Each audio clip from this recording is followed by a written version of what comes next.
उत्तरी चेन्नई में एक खाद्य ट्रक मालिक कथाव रायन अपने भाई बहनों के साथ रहता है, जिसमें दो छोटे भाई मुथुवेल रायन मुथु और मणिकुल रायन मणिकम और छोटी बहन दुर्गा शामिल हैं, जिनसे रायन बहुत प्यार करता है।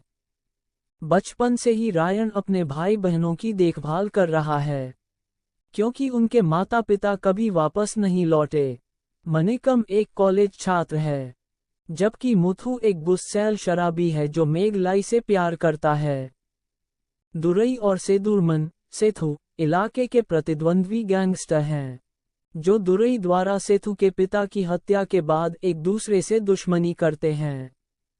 हाल ही में स्थानांतरित पुलिस आयुक्त आर सरगुनम सेथु और दुरई के बीच संघर्ष पैदा करना चाहता है और उन दोनों को मुठभेड़ में मारना चाहता है।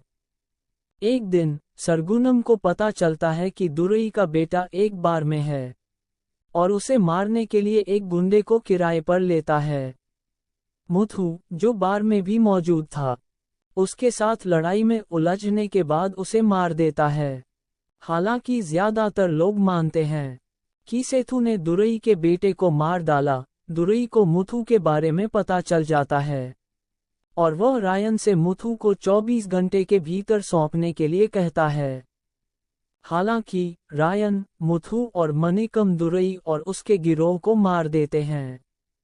दुरई की मौत से उलझन में पड़े सेतु को पता चलता है कि उसकी मौत में वो रयान से अपने साथ आने का अनुरोध करता है और उसे और उसके परिवार को पुलिस से सुरक्षा देने का वादा करता है, लेकिन रयान अनुरोध को अस्वीकार कर देता है।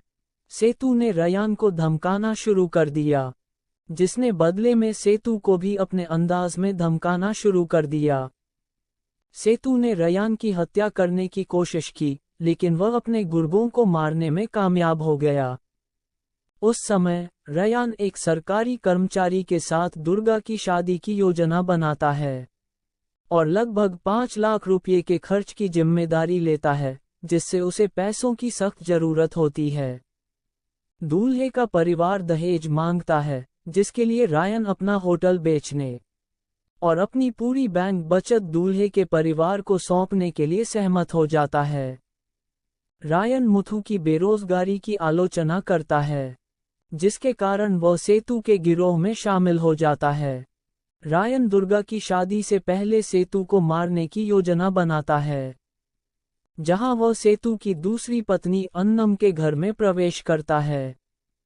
हालांकि रायन दुर्गा को घर में बंधा हुआ पाता है और उसे एहसास होता है यह एक जाल है, जहां वह सेतु के गुर्गों से लड़ता है। बाद में दुर्गा का अपहरण कर लिया जाता है और सेतु के गुर्गे गुरु द्वारा उस पर हमला किया जाता है, जबकि रायन को उसके भाइयों द्वारा चाकू मार दिया जाता है। दुर्गा पास के एक क्लिनिक में भर्ती होकर रायन को बचाती है। सेतु का गिरोह क्लिनिक में रयान को मारने की कोशिश करता है, लेकिन दुर्गा और रयान के पिता शेखर उसे बचा लेते हैं। तीनों शहर से दूर एक सुनसान घर में भाग जाते हैं और दुर्गा को मुथु और मणिकम के विश्वासघात के बारे में पता चलता है। इस बीच मुथु और मणिकम सेतु के लिए काम करना शुरू कर देते हैं, जबकि मेघलाई मुथु के बच्चे को जन्म देती है। रयान अपनी चोटों से उबर जाता है और अन्नम का अपहरण कर लेता है, जहां वो गुरु से कहता है कि वो उसके सामने आत्मसमर्पण कर दे, क्योंकि दुर्गा के हमले के पीछे उसका हाथ था।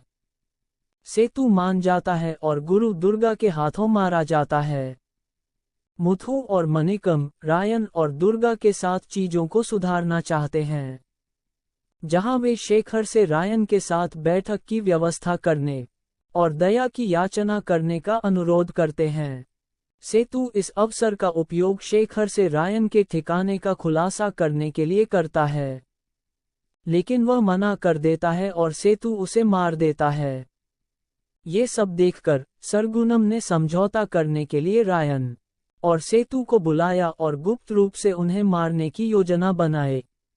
जब बैठक की व्यवस्था की जाती है, तो सरगुनम ने योजना बदल दी, क्योंकि आसपास कई गुंडे थे और रायन के साथ स्पष्ट रूप से एक सौदा करता है कि उसे सेतु और उसके गिरोह को मार देना चाहिए, जबकि वह रायन और दुर्गा दोनों के लिए नई सरकारी आईडी की व्यवस्था करेगा, ताकि वे चेन्नई से दूर एक शांतिपूर्ण जीवन जी सकें।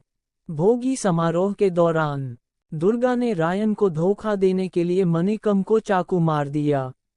सरगुनम पैसे लेकर रायन का इंतजार करती है और उसे मार देती है ताकि सरगुनम के सौदे लीक न हो जाएं। हालांकि रायन उसकी योजना को समझ जाता है और उसके पैसे न लेने का फैसला करता है। मेघलाई अपने बच्चे को रायन और दुर्गा को ये कहते हुए दे देती है कि उसे उसके वंश का बच्चा नहीं चाहिए। रायन और दुर्गा अपना सामान पैक करके चेन्नई से शांतिपूर्ण जीवन के लिए निकल जाते हैं।